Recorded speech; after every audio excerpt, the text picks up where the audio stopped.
charge penyelenggaraan ataupun maintenance fee. Ini juga saya minta untuk diberikan secara percuma kepada penduduk. Lagi satu saya nak bagi tahu, penduduk Kampung Sungai Baru khususnya rumah-rumah flat, makcik-makcik ni sebenarnya diorang ni dah kena tipu, saya boleh kata kena tipu. Kos penyelenggaraan, kos selenggara tau, tak sampai RM50, RM35 je, 30 lebih.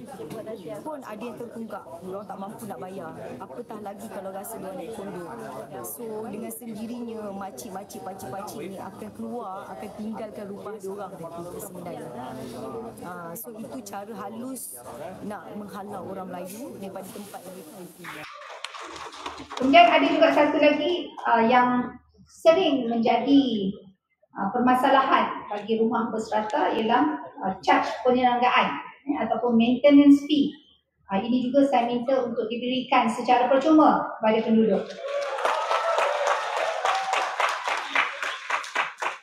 Dan pemaju telah pun bersetuju untuk menanggung maintenance fee dengan dana penampanan sebanyak 70% bagi tahun kedua hingga tahun ke-10.